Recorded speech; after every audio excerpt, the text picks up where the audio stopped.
Dear all, welcome and thank you for joining today's webinar. We have over 194 registrations and we are very excited to share insights about Qatar's plan towards the FIFA World Cup and highlight business opportunities and implications. We are pleased to host this event with Georgetown University in Qatar, who is leading an important research effort on the 2022 FIFA World Cup and has a history of conducting research and training around sports industry management, sports and society in the Middle East, and the politics of sport. The FIFA World Cup is one of the most watched sporting events in the world. And in order to host such an event, FIFA requirements include that countries have the necessary infrastructure, governmental support, and make an effort towards sustainability. Qatar's bid was presented based on innovation and technology, where the technology works with the stadium's design in mind, making it more efficient and environmental friendly. A significant spur for innovation that look not only to make the tournament a better experience for fans with low environmental impact, but to benefit people in Qatar and beyond for years to come. The stadiums will achieve energy savings of 45%, and they will use 44 less water compared to those designed to meet international standards. Qatar developed a plan to meet these infrastructure needs, won the bid, and has gone on to make itself a major player in international sports networks by hosting many major sporting events, launching the bint Sports global network of sports channels, sponsoring soccer clubs all over the world, and purchasing the French soccer club Paris Saint-Germain. We have a twofold interest in FIFA, as it's scheduled to be hosted in Qatar in 2022 and partially in the US in 2026. We believe there are many business connections to be made and lessons to learn to carry forward. And we hope that tonight's event will help better prepare participants to understand the opportunities and connections between the two FIFA World Cups. To introduce tonight's speakers and talk more about their research initiative, please welcome the Dean of Georgetown University in Qatar, Dr. Ahmad Dallal. Dean Dallal, thank you for co-hosting tonight's event.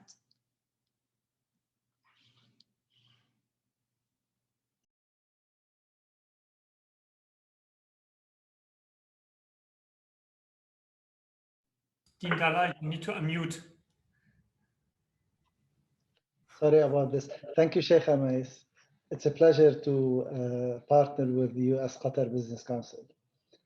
Your Excellencies, honored guests, ladies and gentlemen, I'm delighted to be here this evening to co-host this event with the US-Qatar Business Council.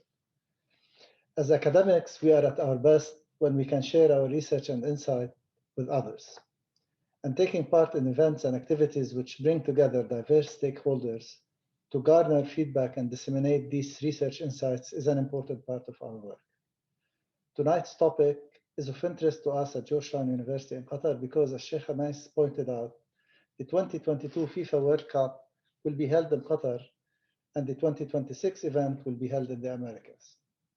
We are interested in taking what we have learned from the 2022 event to inform the 2026 event. And we might have the front row seats, so to speak, for both events, as one of the cities chosen to host the 2026 event might be Georgetown's home city of Washington, D.C. To that end, we have developed a FIFA World Cup Qatar 2022 research initiative titled Building a Legacy Qatar FIFA World Cup 2022. We've developed this initiative at our in-house research center, the Center for International and Regional Studies, CIRS.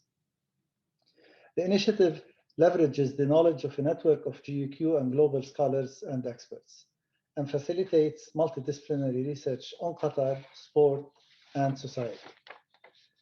The CIRS project builds on the center's previous research initiatives related to sports and society in the region, which led to the publication one publication already and the forthcoming one. The first publication, Sport, Politics, and Society in the Middle East, was published in 2019 by Oxford University Press and Hearst, and the forthcoming volume, Football in the Middle East. It's currently with the publisher, and it's supposed to appear in a few months. Both our speakers today have contributed to both to these projects. Our latest project examines how Qatar is not only competing with traditional centers of global sport, but also pursuing broader aims, such as contributing to national standing and security. The Research Initiative webpage houses a variety of academic research and scholarly commentary on all issues related to the Qatar FIFA World Cup 2022 tournament, including a lecture series, expert blog posts, and analytical articles by our network of regional and global scholars, as well as a podcast series and interviews with major stakeholders involved in global football and in the organization of the 2022 FIFA World Cup in Qatar. The panelists tonight have contributed to this research and analysis and are some of the top minds on the societal and economic impact of the World Cup. Danyel Reiche is a visiting associate professor at GUQ and is heading up the FIFA World Cup Qatar 2022 Research Initiative. Professor Reiche is the co-editor of the 2019 Sears-sponsored book, Sport, Politics, and Society in the Middle East, and is the author of the 2016 book, Success and Failures of Countries at the Olympic Games. Simon Chadwick is known as Britain's guru of sport management, and he is widely recognized for his contributions to sports marketing. He is a professor of the Eurasian sport industry and director of Eurasian sport at Emlyon Business School in France. In addition, he directs the Center for Eurasian Sport and is the co-founder and co-editor of the University of Nottingham's China Soccer Observatory. Previously, Professor Chadwick founded sport business research centers at the University of London and Coventry University and has taught and lectured at top business schools around the world. Professor Chadwick is the author of many articles, research reports, and books on sports management and marketing, and has worked with some of the biggest names in sport. I will now invite Professor Reiche to talk more about the connections between the 2022 FIFA World Cup and the 2026 World Cup, followed by Professor Chadwick, who will share more insights on the business opportunities and economic impacts of hosting one of the largest sporting events in the world. Professor Reiche. Thank you very much, Sheikha Mayes. Thank you very much, Dean Dallal, for your kind introduction and initiating this relevant conversation. On my first slide, we can see the logos of the 2022 and 2026 World Cups. The logo of the 2022 World Cup should be associated with sand dunes, but also with the number 8, which is the number of stadiums for the World Cup, as we will see soon. And for the 2026 World Cup, the logo has 4 pictures: white, green, blue, and red, which are the colors which are in the flags of the 3 hosting countries. On my next slide, we can see that the 2022 World Cup will be in a radius of only 55 kilometers, which is around 30 miles. And one of the stadiums is on our campus, Education City Stadium. It will also host the final of the Club World Cup on Thursday. And tonight's match of Bayern Munich against Al Ahly, which I'm excited to join live, will be in the Al Rayyan Stadium, which is also in proximity to our campus. On the next slide, we see that what will be different in 2026. So from Edmonton in the north to Mexico City in the south, it's around 4,800 kilometers, approximately 3,000 miles. There will be 16, not just 8 host cities, 3 of them in Canada, 3 of them in Mexico, and 10 in the US. This map shows 17 cities in the US. At the end of the year, FIFA will decide which 10 US cities will make it. Of course, as Dean Dallal mentioned, we all hope that Washington, DC will be one of them. Some of you might have followed in the media that the government of Quebec recently said it would not financially support the city of Montreal. So there is a question mark on Montreal, which would be a pity because it would be the only French-speaking community at the 2026 World Cup. Next slide, please. If we compare the 2022 and 2026 World Cups, what has changed is the host country selection process. So for 2022 and 2018, just the FIFA Executive Committee made the decision, which were just like 24 representatives. After the controversial discussion about awarding the games to Russia in 2018 and Qatar in 2022, major change in the governance of the FIFA World Cup was made, and now the entire FIFA assembly makes a decision. So there's a one country, one vote principle. All the 211 member states can vote. And when the US was bidding in 2017 and the decision has been made in 2018, all the 211 member states could decide, and 2/3 of them voted for the US, Canada, and Mexico. Next bullet point, please.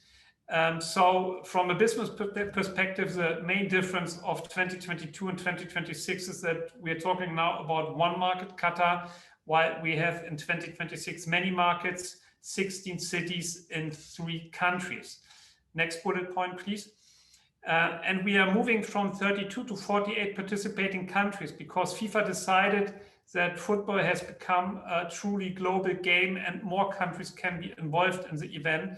So for the first time, 48 countries will participate, which of course is for business and marketing opportunities also a relevant topic because there are more countries involved in the event. And next bullet point, please.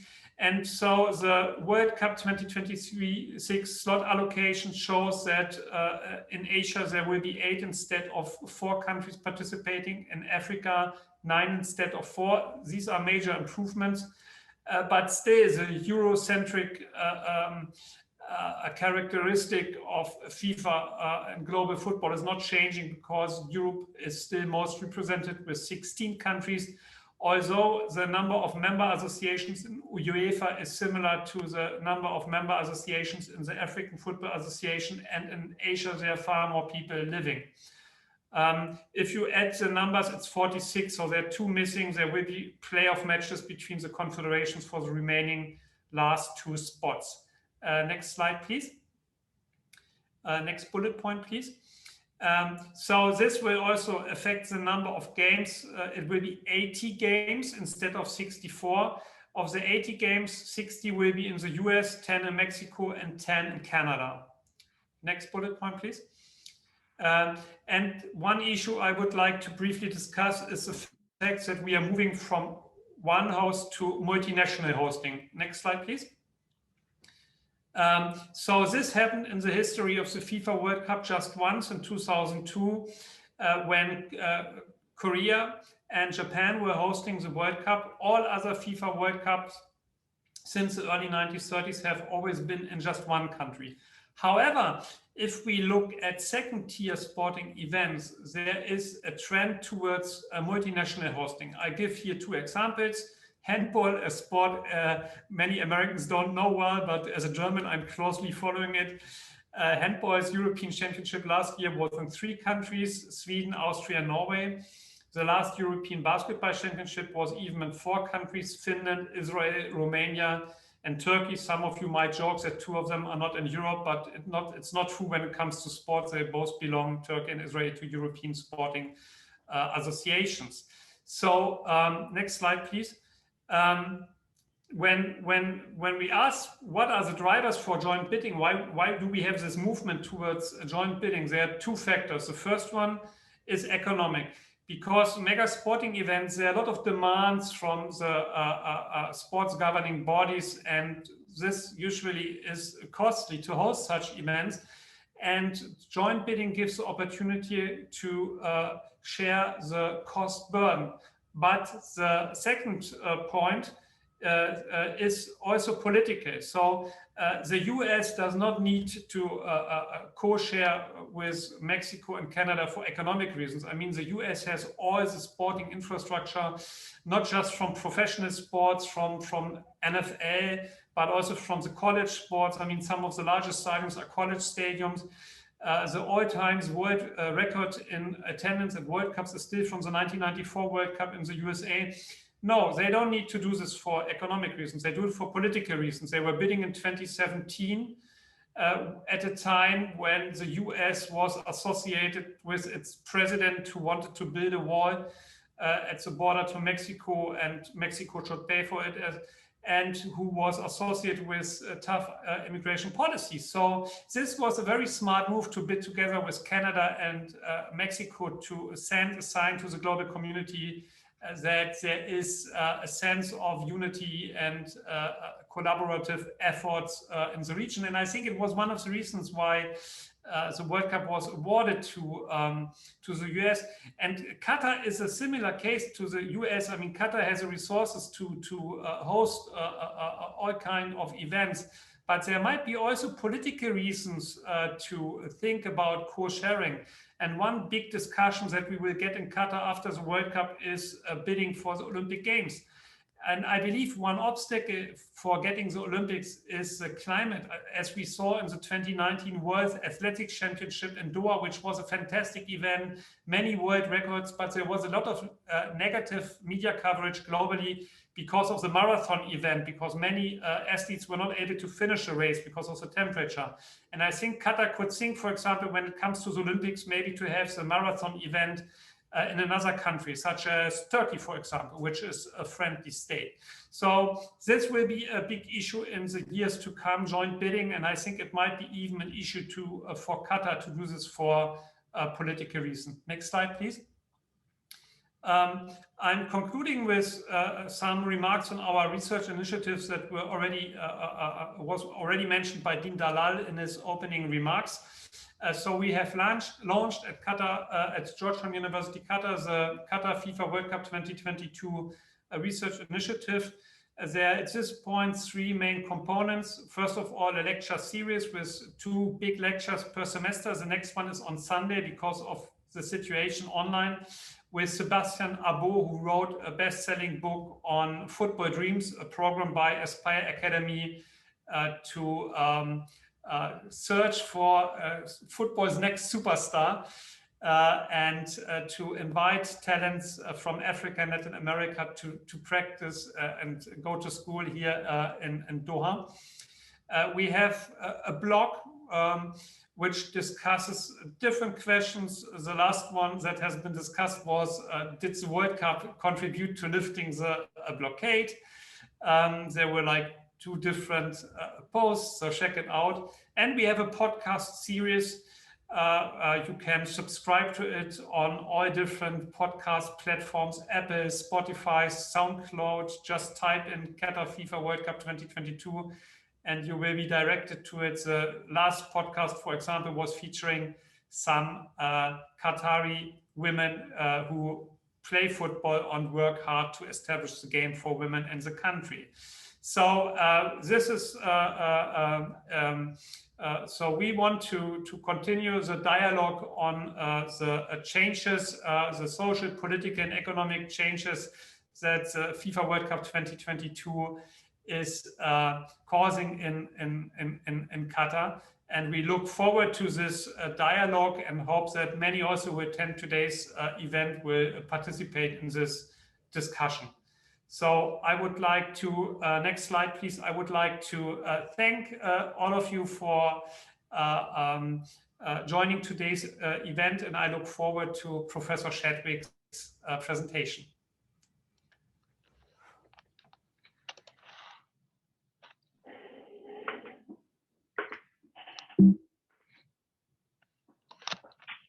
Okay, sorry, I'm just trying to load up my presentation. Give me 1 moment, please. Seems to be a little bit of a technical issue. There it is. Okay, so good evening, good afternoon, good morning, wherever you are. My name is Simon Chadwick. I'll say a little bit more about who I am and what I do in just a moment.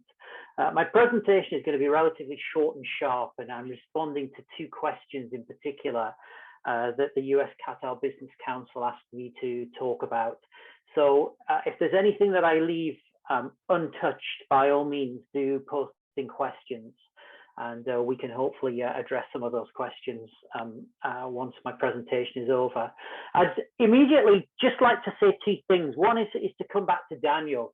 What is something that Danyel said there about 32 teams to 48 teams, 64 games to 80 games.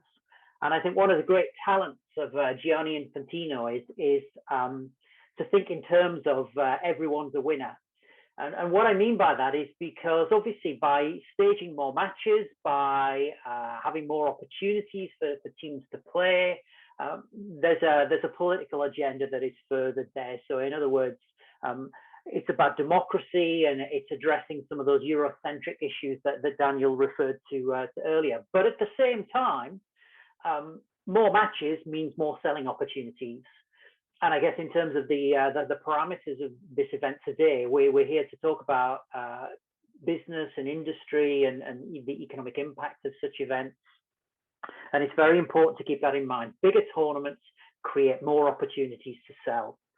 The other point that I just wanted to raise before I get into the presentation is on Friday, I was very fortunate to be asked to moderate a webinar on behalf of SoccerX. And this particular webinar was looking forwards from now to 2030. And so what we did is we considered Qatar 2022, Australia 2023, the three nations in 2026, but also we speculated about 2030 as well. What was really interesting about that panel is we had senior officials from each of those tournaments present. So from Qatar, there was Nasser Al-Khoury, who is the head of Generation Amazing, a Qatar legacy project. But we also had people from the United States too, and also from FIFA. And it was very interesting to listen to what they were saying about bidding for and staging events. So hopefully some of the things that I'm going to say today that are written in the slides are going to be infused and added to with some of the things that we discussed on Friday. So just in very simple terms, to begin with, I work at Emlyon Business School. This is a global top 50 business school, and I want to say that firstly to market my school.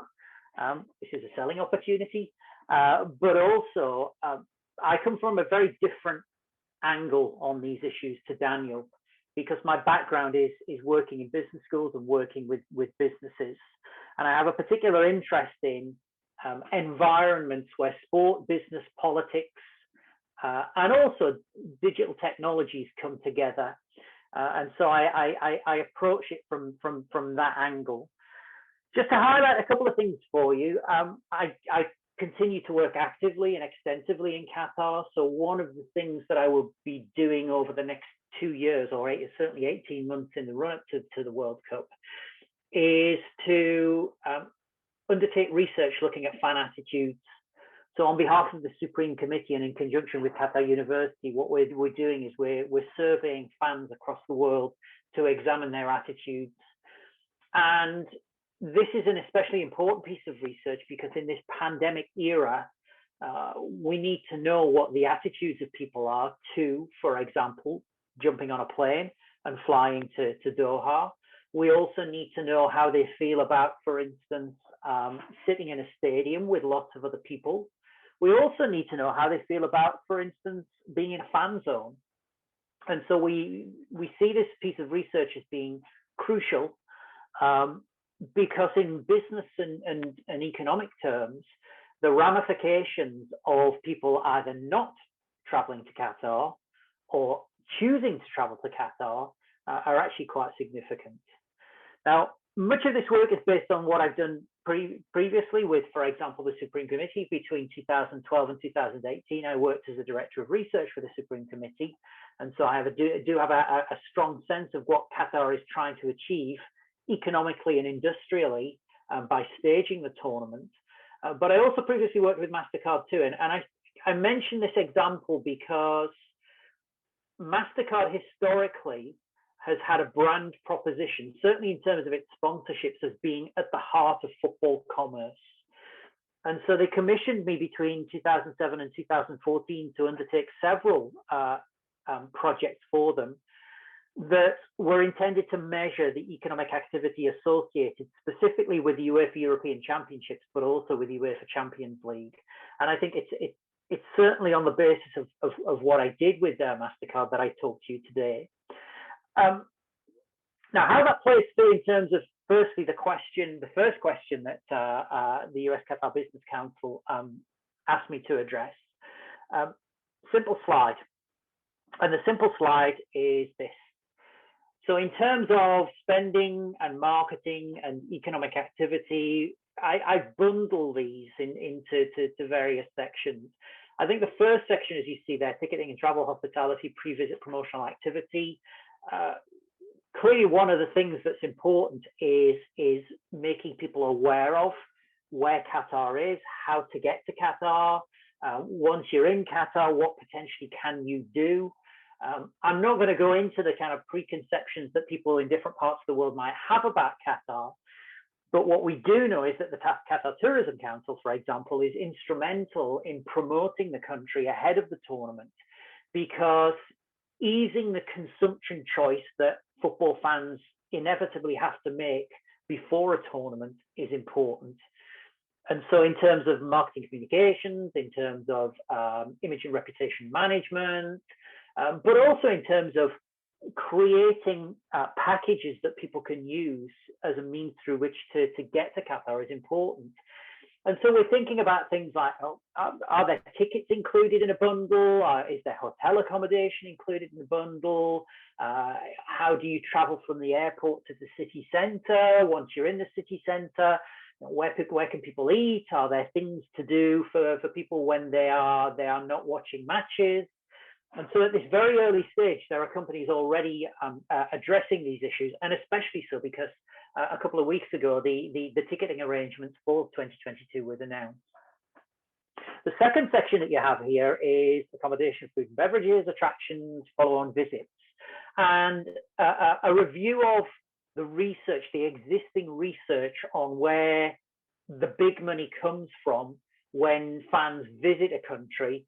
It is from these areas: accommodation, food and beverages, attractions. Now, the interesting thing about attractions is it's not just about football related attractions. So it's things like museums and art galleries and so on and so forth. And I think, just as a quick digression, shopping is also a very important part of this. And to give you an illustration of how important this can be, during the 2018 World Cup in Russia, England qualified. I am English, but I wasn't cheering, believe me. So in Russia, England qualified, but there were more Chinese fans in Russia than there were English fans. So in other words, even though China didn't qualify for the World Cup, there were still lots of Chinese fans there. And when they were asked, why are you here? They talked a lot about wanting to display their national identity. But one of the key features of Chinese fandom is they said they went to Russia to shop. And if you think about the likes of Dubai, and obviously if you think about the malls across Doha, with which many of us will be familiar, such elements of the tournament experience are really crucial. You'll notice then I do talk about the experience economy, and watching a football game is something that many of us do. We can do it live, we can watch on TV, we can use a digital platform. But I think what is crucial is the provision or the opportunity to create experiences around the core event or around the core match or around the core product. Now, we know, for instance, that it is likely that FIFA and the Supreme Committee together will be looking at, for instance, fan zone provision. But I imagine that beyond that, businesses, be they retail outlets in a shopping mall or adventure companies that drive out into the desert, will be looking to create unique experiences that you can't otherwise get anywhere else. And it's important to link this to the digital environment, because inevitably, when people go on their Toyota Land Cruiser safari into the desert or drive into the desert, they'll want to take a selfie. They'll want to take tell their friends about it. They'll want to grab some content that they can share at some later date. So I think what's important as well is for people who are associated, or businesses that are associating with the event, the experience economy and how to create experiences is significant. The final section, I guess, relates not just to what's going to happen in Qatar, but around the world more generally, is fans are not a homogenous mass. So one of the things that I've observed, having traveled extensively around the world, is that, for instance, cultures of consumption are very different. So, for instance, as Danyel probably knows, the Germans do like to drink beer and eat hot dogs, which in itself is an issue in a Middle Eastern setting and has to be dealt with in an appropriate and sensitive way. Same with the English. The English like to drink beer, and given that the World Cup is going to be sponsored by Budweiser, again there are some issues around that. But if you consider, for instance, in Spain, the Spanish like to eat sandwiches at half time. So very often it's you go to a game, a Real Madrid-Barcelona game, and people are eating sunflower seeds and eating baguettes. And they're only very small illustrations, but I think what is very important for anyone who's listening to contemplate, especially if you're looking for business opportunities, is football fans are not all the same. The second question, and we're coming to effectively the penultimate slide now, is what can be done to capitalize on the social and economic gains of events? Well, again, in terms of the blocks, it's fair to say that many sporting mega events, or should we say many countries that choose to bid for and host sporting mega events, do so for reasons of vanity, or they do so on the whim of a government that is looking to build political capital, or what they do is they bid, and then if they win, they rationalize afterwards what they think the purpose or what they think the brand proposition is of an event. But as we increasingly get deeper into the 21st century, and you'll note that I mentioned the United Nations Sustainable Development Goals there, what seems to be increasingly apparent is that nations are bidding on the basis of either solving a problem or alternatively, bids are intended to have a purpose. So in terms of problem-based bidding, it may well be that you have an issue with participation in sport. So the way in which Tony Blair sold the 2012 Olympic Games when Britain first won the bid in 2005, Blair said this was an opportunity to promote physical activity amongst the British population. We've got some serious public health issues in Britain, and the Olympic Games was seen as being a way of solving that problem. Just a quick aside, it didn't work, but we can deal with that another day. That is a flippant remark, but I think establishing the connection between intentions and reality is actually a very, very important one. But certainly when I was in the webinar on Friday, to which I referred right at the very start, the FIFA representative on Friday talked about events with purpose. FIFA is keen to support bids from nations where there is a purpose.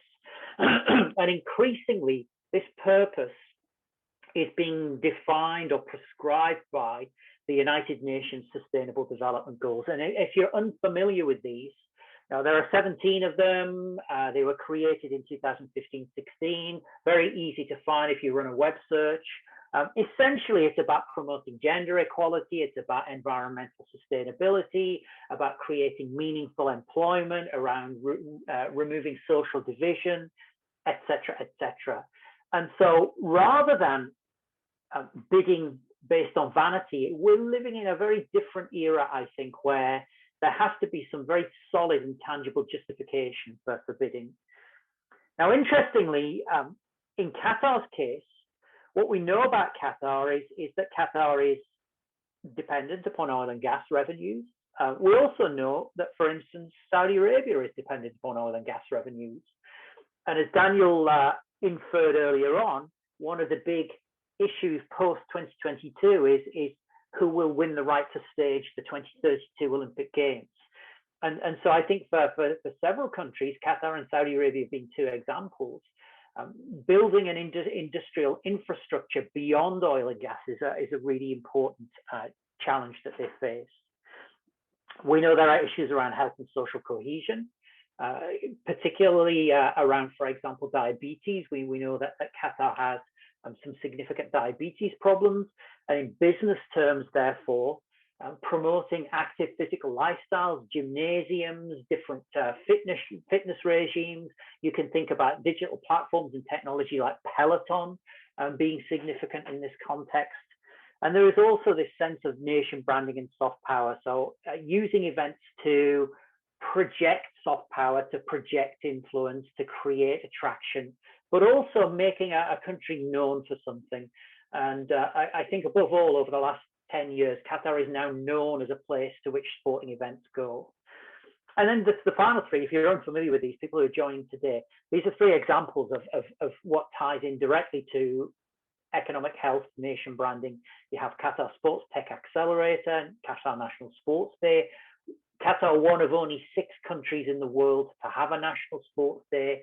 And then you have the Supreme Committee Legacy Project Generation Amazing, which is also interesting. So obviously, if you're unfamiliar with these, I would recommend that you take a look. Otherwise, just to say thank you for listening to me. That's my email address, that's my Twitter account, and I'll stop talking now. So thank you. Thank you for listening, and thank you for inviting me to speak. Thank you, Dr. Danyel and Dr. Simon, for being here with us today and for offering our attendees an overview of the regional and global impact of hosting the FIFA World Cup. My name is Dima Wahbeh. I'm the Business Engagement Manager at the US-Qatar Business Council, and I will be moderating the Q&A session for today. I do have a few questions for our panelists, and I would like to take this opportunity to remind our audience to please submit your questions in the Q&A box at the bottom. If you have any questions, we will do our best to go through all of the questions. The first question I have is for Dr. Danyel. Dr. Danyel, why is it important to support academic research insight on large sporting events, such as the CRS initiative? How does academic insight differ from traditional business insights? A mega sporting event such as the FIFA World Cup has many implications on a country. And of course, it affects the business environment, but it goes beyond that. And as we can just see when we look at the topics of our blog and podcast, recently, it has been discussed whether the World Cup contributed to the lifting of the blockade. And, you know, one can have different arguments on that. But it became a general political tool for Qatar, specifically to invest into sport, not just for branding, soft power, but also national security. But there are many other questions that we discussed. For example, how does the World Cup impact the media environment of the country? Would it empower women? And the infrastructure, how it's changing. So it impacts the society on many levels. And this is what we want to look at, the social, political, and economic changes that are coming with hosting this great event. Thank you. The second question we have today is for Dr. Simon. Dr. Simon, how do you ensure that fans and teams who come to the games spend money, or let's say activate the economy while in the host country? And what works for marketing to those fans? It's really, as I mentioned earlier in the slides, that you need to consider the fan journey. And the fan journey begins when somebody sits in their living room at home and thinks, I might quite want to go to that tournament. And for anybody in the audience, you've got to think about what that journey involves. Okay, so where are you going to find out about tickets? Where are you going to find out about flights? How do you arrange hotels? How are you going to get to the airport? How are your tickets going to be sold to you? And then go right to the other end. You've seen the games, you've had a great time, and you're back in your living room. And there's then the issue of how a country like Qatar maintains that engagement. One of the things that I didn't mention, although I made a reference to in the slides, is that follow-on visits are a very important part of mega events. And what I mean by follow-on visits is that there is strong evidence that once someone has been to a country to, for example, watch a football match or go to the Olympic Games or whatever else it might be, they're more likely to visit that country again. And you can imagine, typically what it will be is a person, maybe a guy with his friends will go and watch some games. They'll like it. They'll go back home and say to their family, hey, it's great there. Let's go back again. And in terms of the economic impact of an event, this is really significant, because what we're saying is it's not just during that 4 weeks of the tournament. It could be 6 months afterwards, or a year afterwards, or 2 years afterwards.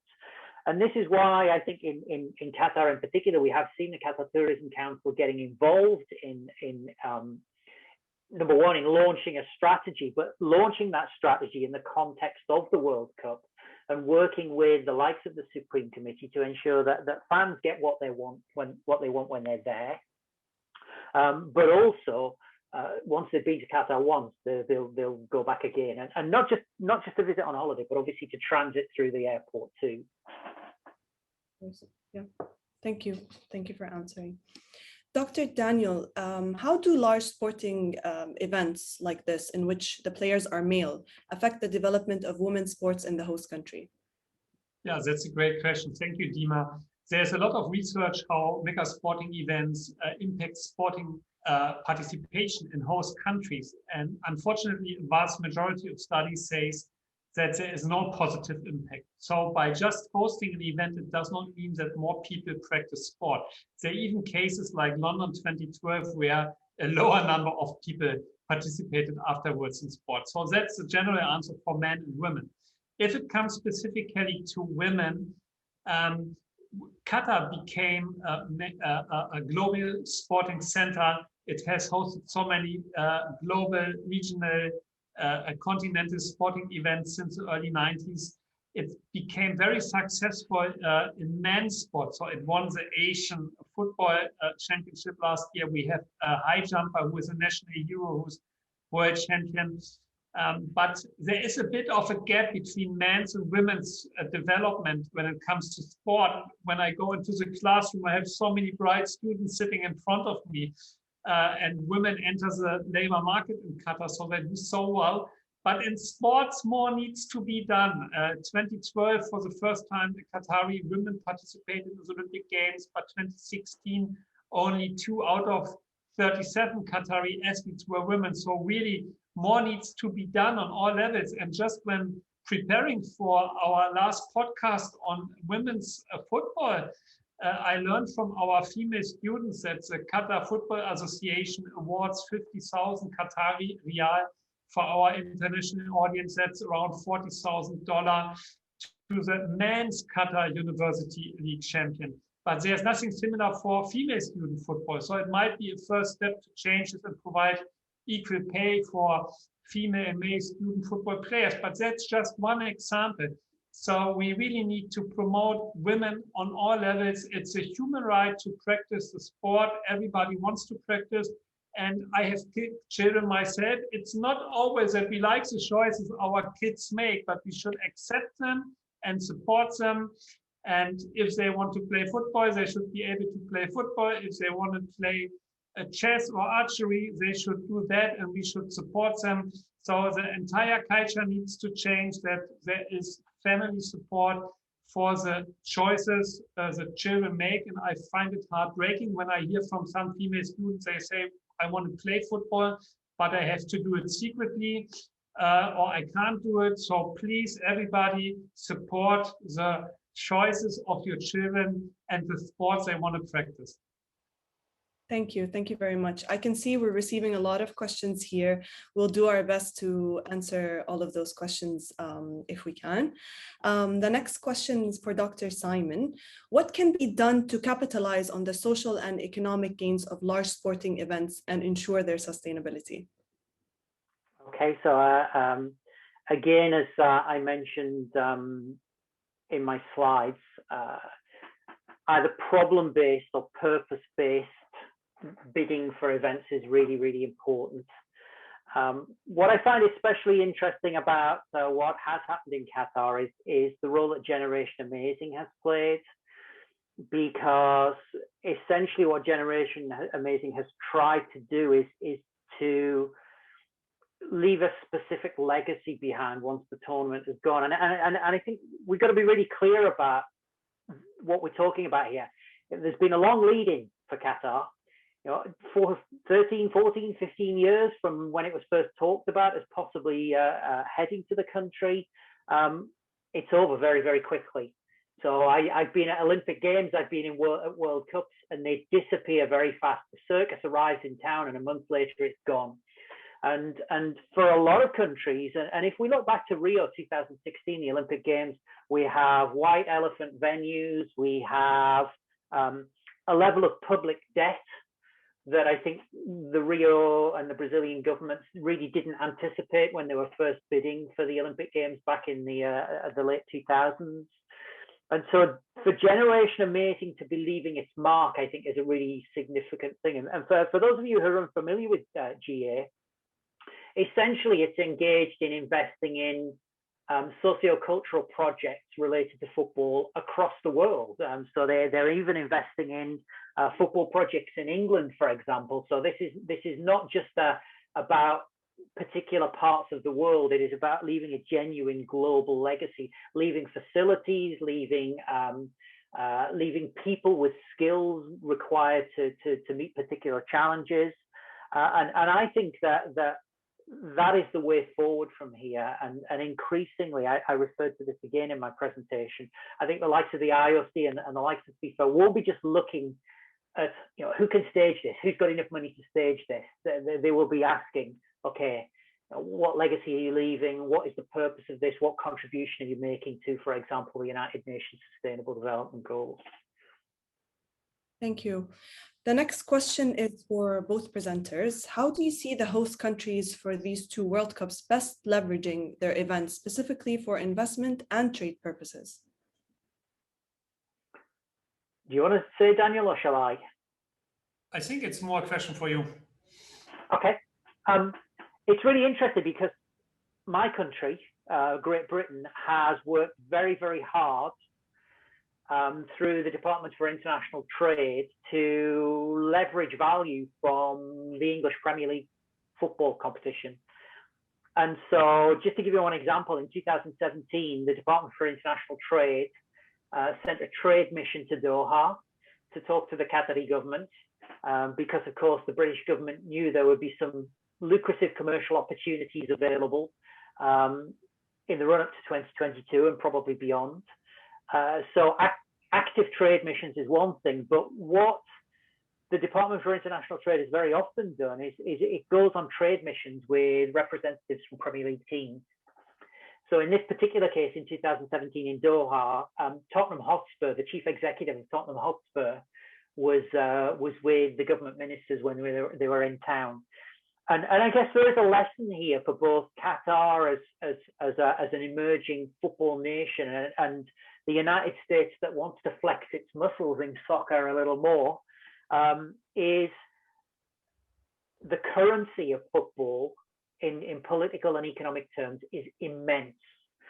And it is incredible how football can open the doors to the kinds of diplomatic and trade discussions that normally might take months or even years.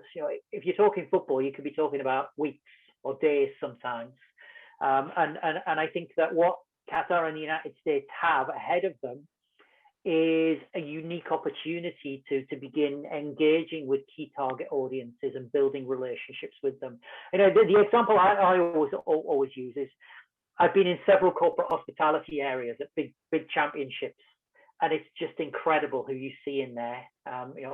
Politicians, celebrities, decision makers, senior figures from industry. And very often this is all premised upon doing deals and making connections and building business. And so this is what both countries need to do. Thank you. And I guess the following question is a follow-up to what you were just discussing, is how can investors identify sport opportunities in the FIFA World Cup games? Daniel or me? Daniel, you want to say? I think this is all questions for you. Yeah. Okay, so what we should have had a fight beforehand. Is politics more important or is money more important? Politics or money? So it's really interesting because I've noticed in the sidebar somebody posing a question about how firms can take advantage of opportunities in the run-up to the World Cup. Again, if I use the benefit of my experience with London 2012 Olympics, what the government did very early on is they created a web portal, and anytime there was a major contract that they were seeking tenders for, they would post the contract or post the tender notice online. And then obviously what companies could do is they could register to get regular updates. So as soon as business was available, as soon as someone could submit a tender for a contract, it was very clear and transparent how you did that and where to find the information. But I think what was also important, we have in Britain a series of I guess what you might call local trade associations, local economic development units. And they were very good in the main at coordinating with central government. But I think as we move into, obviously, as we moved into the second, or should I say third decade of the 21st century, the way in which digital platforms or digital hubs create the opportunities for bringing different stakeholders together. Because I think inevitably, you know, one of the other things I've been thinking as the conversation's been going on is people who are here today need to remember that when FIFA arrives in town, it suddenly becomes a very heavily controlled environment. So the intellectual property of FIFA, the trademarks, logos, and other materials will be very, very heavily controlled. And so this means that businesses in Qatar won't be able to use pictures of the World Cup and won't be able to use certain words in their pursuit of business. And so I think for those organizations in Qatar that are looking for business from all of this, that don't have a legal right of association with the FIFA World Cup, it really is a case of creating networks and sharing information and understanding together how you can collaboratively leverage value from what is ultimately going to be a big event. I know it's one of in fact, the first question is how many visitors? About 1 million extra people, I think, are forecast to be in Qatar. So there are going to be considerable economic and commercial opportunities. So I think, you know, information and working together and understanding how, with the bundling of different types of products, local companies can meet the needs of, as what we said, you know, it's very often really disparate groups of people who are suddenly going to come to the country. Yeah, definitely. The next question is interesting to hear more about. Qatar has promised the best environmentally and carbon neutral World Cup. How did the development and utilization of the new technology and the lessons learned, how will it be utilized in the 2026 World Cup? And the US developed technology to reduce such major events' impact on the environment will help in the future. Yeah, I think that Qatar will set a very high standard when it comes to sustainability for future mega sporting events. So Qatar is building at the moment 800 megawatt solar plant, which will power the World Cup stadiums. But this plant will last for many decades to come. So there will be a sustainable legacy of the event. Another positive feature is the fact that it will be very easy to go by public transport to the World Cup stadiums, as the new metro system is connecting the stadiums with each other. But I think what is most remarkable about the 2022 World Cup is the fact that white elephants, as we call it as a researcher, are avoided. White elephants is infrastructure being built for mega sporting event, but not used anymore after the event. We had this in South Africa 2010, Brazil 2014, Russia 2018. Huge stadiums were built that were not needed anymore after the event. And when we just look at the two stadiums that are used for the Club World Cup this week, they both have a capacity of 40,000 seats, but they will be both reduced to 20,000 seats after the World Cup, because there's no need for such huge stadiums in a small country. And the seats will be donated to developing countries. And Education City Stadium, for example, will host a number of research and education institutions after the event. So I think that future hosts of mega sporting events will look at Qatar what they have done for the sustainability of the event. I think very high standard is being set here. Can I just add to that, Dima, because there are two further dimensions that I would like to raise, particularly for those who are looking at commercial opportunities. One is around resource security. You've got to keep in mind with Qatar that the population is just a little under 3 million, and 1 million other people are going to come and land in the country for a month. And so there is something about resource security. And I know that Qatar for quite a while grapples with the issue of maintaining a guaranteed supply of good quality water. And so that is one example of the kinds of resource issues that host nations sometimes face. I think obviously there's the other thing of ensuring food supplies, because again, Qatar is reliant upon imports of food from other countries. So that issue of resource security, not just for Qatar, but for the United States and others, is really significant. The other one that I would raise, and again, I keep going back to the United Nations Sustainable Development Goals, is waste management. So we know that, for example, one of the sponsors of the World Cup is a soft drinks brand. You know who it is, but I'm not going to mention them. I don't want to get sued. But if you can imagine people drinking cans and cans of this because they're an official supporter of the World Cup, you've then got an issue of, well, how are you going to collect those cans? And what are you going to do with them afterwards? How are you going to recycle them? How are you going to use them? And so I think waste management is also a big issue in this regard. Thank you. The next question is related to branding. So why is it important for Qatar to gain soft power or improve their nation brand within the next year?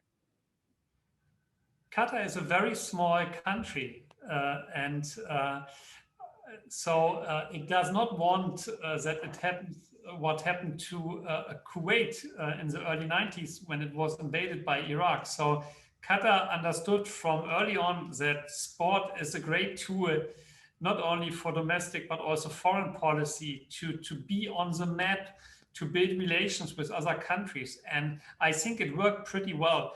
And of course, it's a hypothetical discussion whether Saudi would have invaded Qatar without the World Cup. But certainly, I think that the World Cup and other sporting events contributed to the fact that Qatar is punching far above its weight in global affairs. Thank you. We do have a lot of questions here, but in respect of everyone's time, we're going to take a couple more questions before we conclude today's session. Apologies if we do not get or answer your question today.